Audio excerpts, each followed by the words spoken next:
अजिबात वाटलं नव्हता या एका ट्रिकचा माझ्या केसांवरती इतका छान परिणाम होईल. कारण की ना ट्रिक फक्त एकच होती. कोरपड घेतली आहे, कोरपडचा गर काढला, त्याच्यामध्ये पॅराशूट तेल घातलं आणि ते मास्क म्हणून मी केसांना एक केस धुवायच्या आधी अर्धा तास लावून ठेवलं आणि इतके छान केस झाले. आणि कुणी काही म्हणा, मी आज ना चहा चपातीच खाल्लेली आहे. फक्त चपातीमध्ये ना मीठ नव्हतं घातलेलं, कारण मी बऱ्याच म्हणजे जवळजवळ 1 वर्षानंतर चहा चपाती खाते आहे आणि मला अजिबात मोह आवरला नव्हता. आज चहा इतका छान होता, गरम चपाती होती आणि तसंच माझ्या केसांच्याही बाबतीत झालं आणि मस्त अशी हेअरस्टाईल पण मी केली.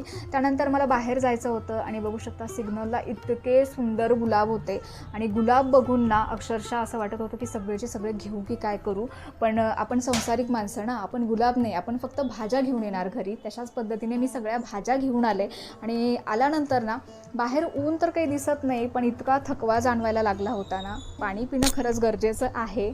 आणि त्यानंतर मग तोपर्यंत आराध्यसुद्धा आला दुपारी आणि नंतर त्याला छान असं ड्रॅगन फ्रूट्स खूप आवडतं, ते चिरून दिलं. छान पिकलेलं होतं आणि त्याचं साल ना अलगद निघालं, पिकलेलं छान होतं त्यामुळे. आणि तो बघू शकता अगदी मला असं आराध्य खायला लागला ना की मला माझ्या लहानपणीची आठवण होते. मी सुद्धा अशीच फळं खायचे, असे चिरून चरून फोडी बिडी अजिबात नाही, डायरेक्टच. तर व्हिडिओ आवडला असेल तर लाईक करा, कमेंट करा आणि शेअर करायला अजिबात